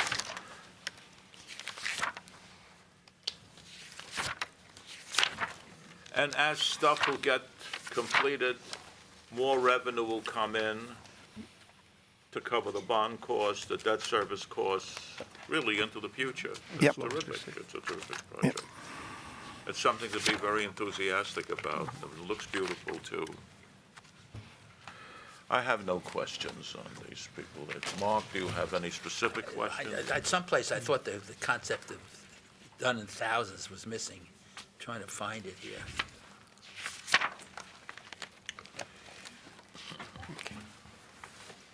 It's a lot of money. Yeah, well, take a look at page 6. I'm trying to find it.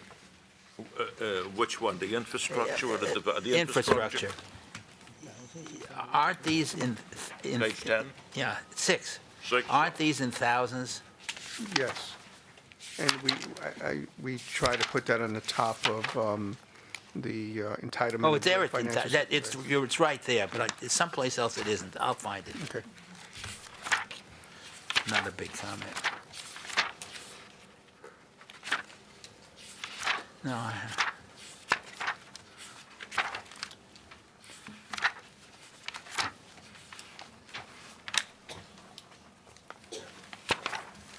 no, Bernie, I'm okay.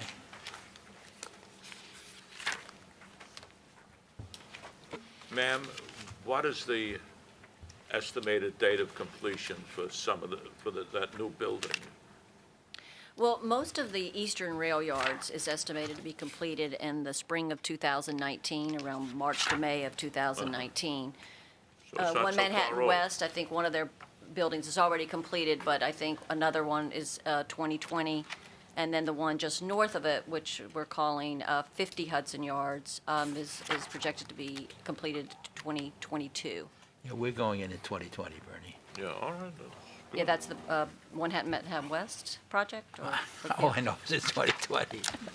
When we were in the middle of a meeting, Goldman Sachs, which is one of our lead underwriters, emailed me, and I told the group, we're all underwriting this or that or something else, that they have officially, I guess it's related, decided on the restaurant that's going to be at the very tallest, the one that's going to be as tall as the World Trade Center.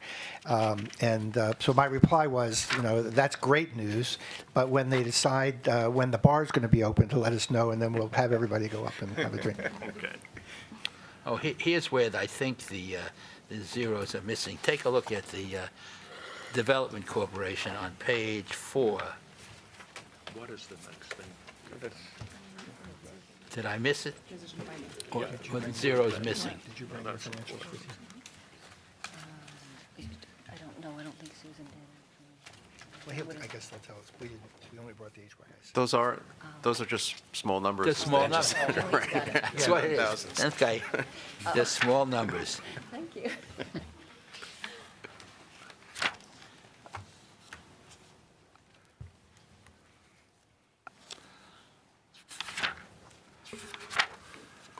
Done.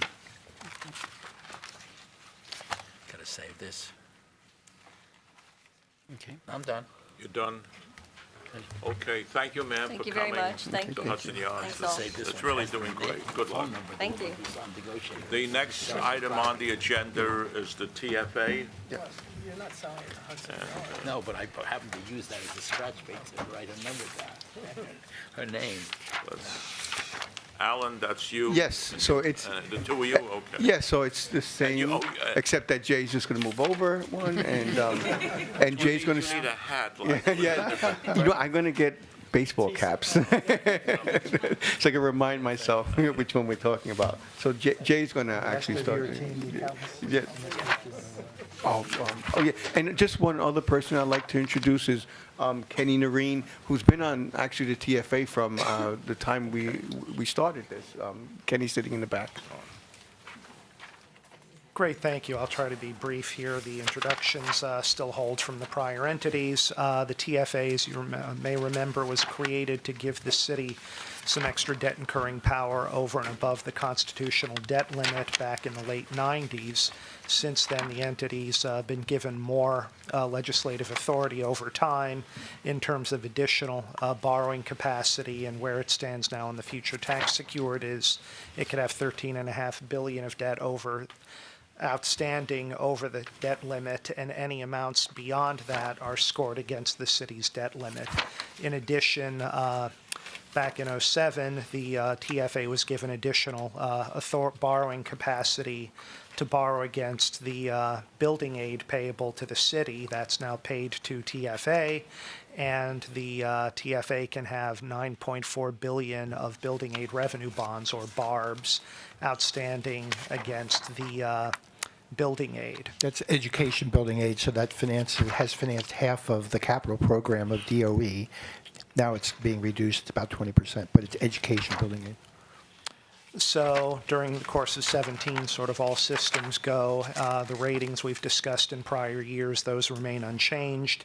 The TFA issued $4.5 billion of new money future tax secured bonds for capital purposes, and over $800 million for refinancing, which generated debt service savings over the city's financial plan period. TFA handed over bond proceeds to the city to finance the capital program, and as we discussed, the Water Authority finances a chunk of the city capital program, and the lion's share of the remainder city capital program is financed through GO bonds of the city and Transitional Finance Authority future tax secured bonds.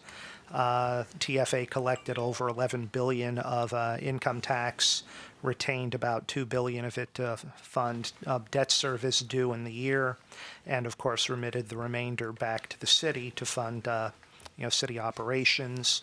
We also retained building aid and paid the building aid debt service. The TFA received around $2 billion of grants from the city, and as we discussed previously in the prior entity, $100 million of that was received from Hudson Yards Infrastructure Corp. Related to their refunding. All of it went to fund TFA debt service, which allowed a like amount of additional income tax to be flowed through to the city. So I will stop there unless you have anything further, and then turn it over to the group. You told the Alan that part of the outstanding debt of the TFA is included in the calculation of the city's debt incurring limit? Correct. That amounts for future tax secured beyond $13.5 billion, not inclusive of the recovery bonds, which was related to September 11, is scored against the city's debt limits. So when the city controller's office does a computation of remaining debt incurring power, we work with your Bureau of Accountancy in order to do the math on the GO bonds, other forms of liability, plus TFA future tax secured over and above 13.5. Bernie, as you remember, we originally had a separate debt limit and increased it a couple times, but then the state legislature likes to micromanage us.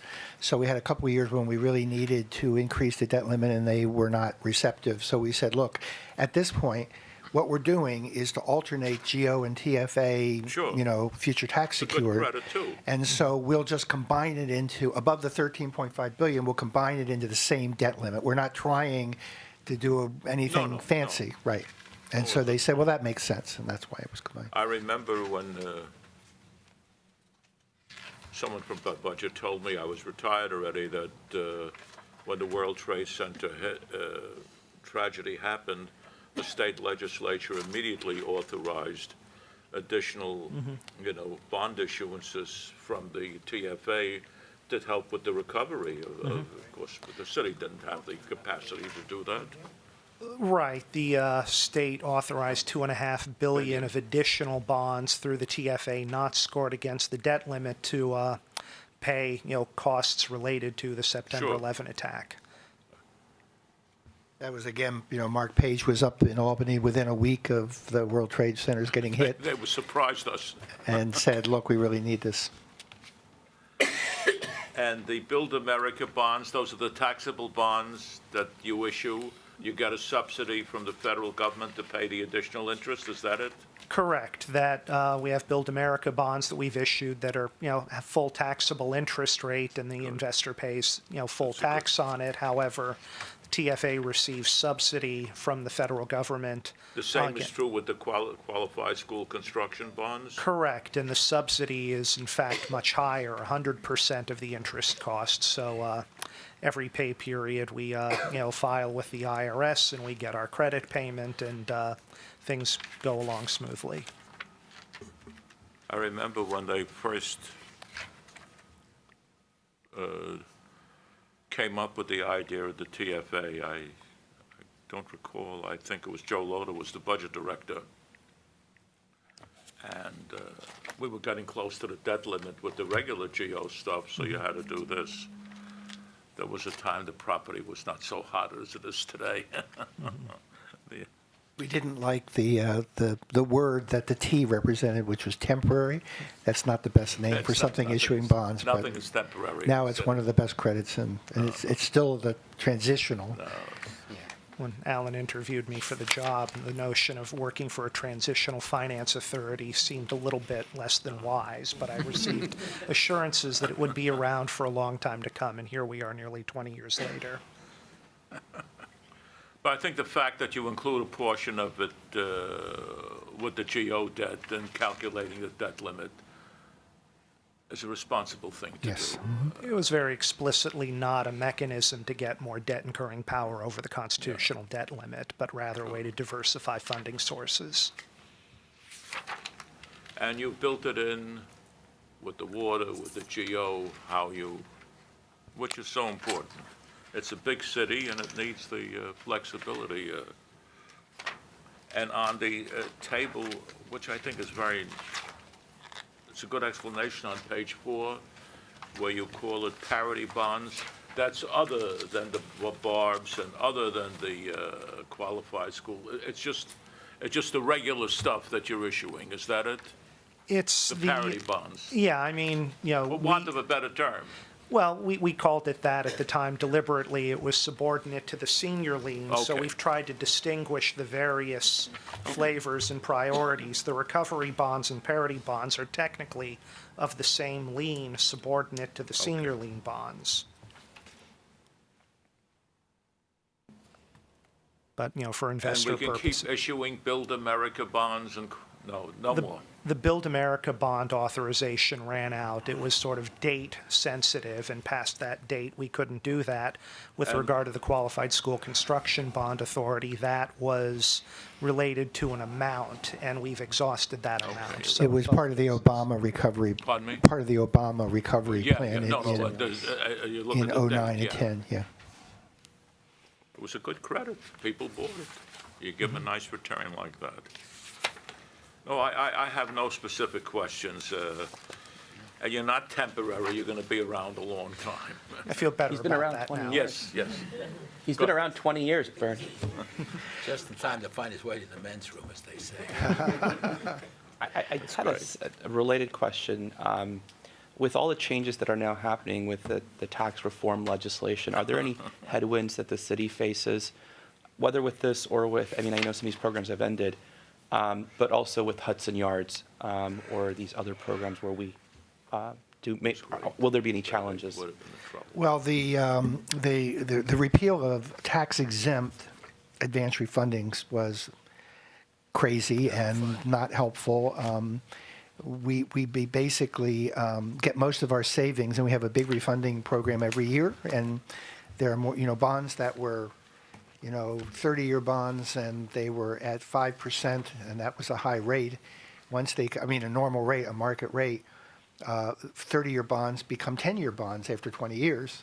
So a 5% in 10 years is refundable. So we always have bonds becoming refundable.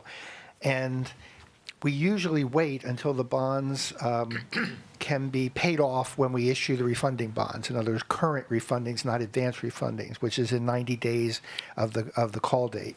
We need advance refundings to smooth out the savings in the plan years and so forth. But we've been spending a lot of time, doing the financial engineering to still be able to do refunding for the city, even though tax-exempt advance refundings have been prohibited by the Tax Act.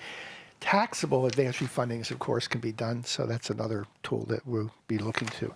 There are other challenges, of course, in terms of the other one that the mayor always talks about and is important to us because of the big housing program that we have is the low-income housing tax credits, which basically are bought by corporations, so that when the corporate rate went all the way down to 20%, that meant that the value to them of the low-income housing tax credits was less, and so we get less proceeds.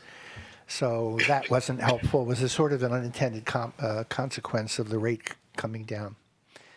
Beyond that, it's more the budget challenges. The good thing is that the budget's been operating for quite some time, the federal budget on continuing resolutions. Yeah, they don't go to budget. So Have a continuing resolution. annually, they propose all kinds of horrific cuts, but as long as they're on continuing resolutions, nothing goes up and nothing goes down, which means that the cuts that they propose haven't been implemented yet, thank goodness.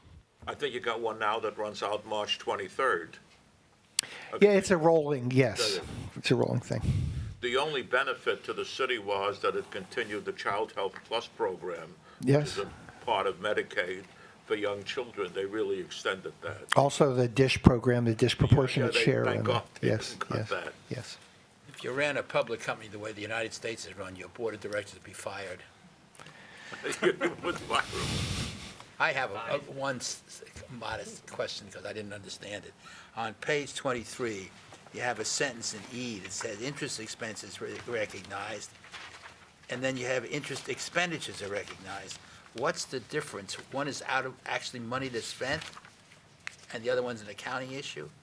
What's the, Yeah, why so the terminology expenditure, since we report on fund financials and government-wide financials, we are held by using the word expenditure for fund financials and the word expense for government-wide, although it's the same thing. I quit.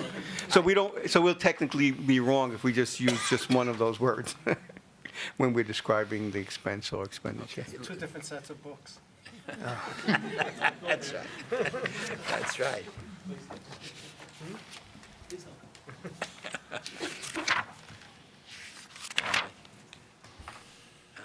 I've given up on the NAV. No. If there are no more questions, we should, what's the next one? TSEC. TSESC. You're still bothering with that? No, there were two major developments in the past year, and as you remember, this is the securitization of the city's share of the Tobacco Master Settlement Agreement with 46 states and the tobacco companies, the largest four tobacco companies at that time.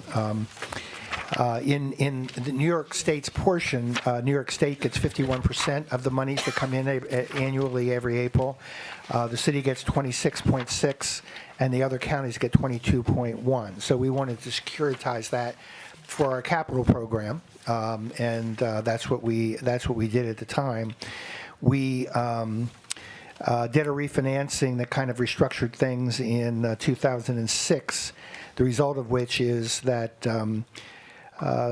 62.6% of the monies that come in every year go to the trust, and then 37% go to debt service. The trust sends that money off to the city, so it's sort of locked in, the city getting a good benefit. So in fiscal 2017, we did two things happen. One is in January 2017, we did another refinancing, $1 billion refinancing, $613 million of senior and $489 million of new subordinate debt. And that's really the benefit of that refinancing. By doing subordinate debt in addition, subordinate serial bonds that would be paying off the debt quicker, and we'll, after the first couple of years, we'll have more cushion, and also that we'll have more residual flowing out quicker to the city. So it was kind of using the fact that interest rates had come down to achieve that. However, then in April 2017, we filed a notice at MSRB, at their EMMA system, saying that in the annual distribution in April 15th of every year, forever, we're going to get this money, we received $59.9 million instead of $66.7 million. Doesn't sound like much of a difference. There's a provision that sales of cigarettes on Indian reservations, the participating tobacco companies said, well, the Indians buying cigarettes on the Indian reservations aren't taxed, but you're supposed to tax people at the casinos or whatever, you know, who are buying them. And so since we don't believe you're going to diligently enforce that, New York State, the part of the deal was that if the number of packs go up sold to anyone on the Indian reservations, there's a credit to the tobacco settlement revenues. So we had just had a refinancing. Several other entities in the state had a refinancing. We had projected one level of sales, and the sales turned. The state has concluded the sales actually went up. It's not very transparent. It's done every 2 years. It could still be revised, but that's what happened. As a result, we projected that in the end of the year, I think it was in November, that we would have to use $4.2 billion of our reserve, our subordinate reserve, to pay interest, still leaving $36 million. It's just a small amount, and then we would have to do the same thing the next year. We all not held our breath. We actually got into active negotiations with the rating agency. S&P is the only rating agency that still rates tobacco bonds. And particularly the three entities plus us who had just done a refinancing, Erie County, there's a group of New York counties, and Westchester County had all done refinancings with us. And in fact, in November, S&P came in and redid their credit, and we got upgrades on 3 maturities. We got downgrades on 6 maturities. 20 were unchanged, and then there's one maturity at the back end that was not rated. So this is, this is kind of independent of the refinancing we did, although we had a projection which was too aggressive on the sales of the packs of cigarettes on the Indian reservations. But if we hadn't done a refinancing with this, S&P would still have to evaluate it once the state in April had their own estimate of what the sales were on the Indian reservations. So don't think we're planning anything else on this. We've got the refinancing that we did, and we kind of know how this played out. Made some money on it, too. Well, made some money. We created some cushion so that we can free up residual for the city. That was the intent of the refunding. And maybe it's in it and I didn't read it. Who provides the money to the state from TSAC? Which is organization? No, this is the payment, the settlement, again, the 1998 settlement agreement of the tobacco companies. Yes. Tobacco companies, I should say. Right, and of the money coming to New York State, the state gets a little bit over half of it. We get a little bit over a quarter of it, and all the other counties get a little bit less than a quarter of it. And again, by securitizing the revenue, I guess it's more conservative than just taking it in. You can kind of smooth out the stream of revenue as it comes into the government. Well, we were at that period when we were creating the TFA and... I'm not criticizing it. It's a good thing to do. I think it's a good thing to do. You can kind of predict where you're going to go with it. All right, good. Are there any more questions on TSAC? No. I always get a kick out of the fiscal year 2005 securitization. All right, do you want to make an introduction? Yeah, you wanted to Oh, grab. it's the same group. So this is, I said we had one entity, Star, that's not going to be doing anything more, and we had at the beginning, and now FY 2005 Securitization Corp. This is Reminds me of the one in Brooklyn, the building that you were, do you remember the one? Yeah, all right. J Street. Yeah, that's gone away as well. Get the debt service. Yeah. So as you remember, this is a familiar story. It's kind of a one-off where we had monies in an escrow to maturity for some bonds that were city bonds outstanding. Interest rates came down, which means the value of the escrow went up. So your time to. And so we were unable to just break the escrow. So what we did was to issue these bonds to basically to be paid by the old escrow, and then we basically also turned the bonds that were outstanding from escrow to maturity to escrow to the call, which means that we needed less money, and we were able to free up the increase in the market value to come to the city. Very good. And it's done, it's in place, we're secured, ties through what date? 2020. It's like a one-time deal, right, Alan? Yes. That's it. So two more years, I guess, will be coming back to you, and then it'll all be paid off. All paid. Very good. I always said we looked for debt service savings in budget because you didn't hurt anybody. Listen, two quick comments. First of all, you have in the investment section on page 25, all investments held by FSC, our obligations are guaranteed by the United States of America. That's not true. You have money market funds. The funds are not guaranteed. The securities they own may be, but not the funds. That's one. That's the credit risk. And then The final page? Yeah, and then you have, I know this business about 50, you have banking associations having a capital surplus of 50 million. In today's world, that's a peanut. I assume you're in bigger institutions than $50 million. Yes. What's your policy in that respect? Or do you have one?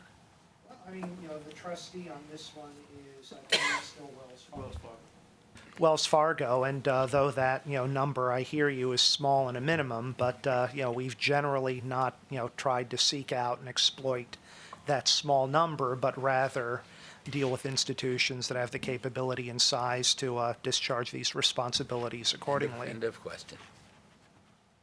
Okay. I just thought there might be a little political push now and then to take care of some small bank. No, Not to my there are knowledge. other political pushes, but not that one. Okay. Okay. If there are no more questions, I want to thank you all for a very you. good presentation. Good job. Thank you, Warren, and everything. Thank you. And I think the meeting is adjourned. No. What now? Oh, we got, okay. The We have single to. audit. Yeah, Wishful thinking. Oh, we go into executive session, all right. We're never going to go home. Can't go home?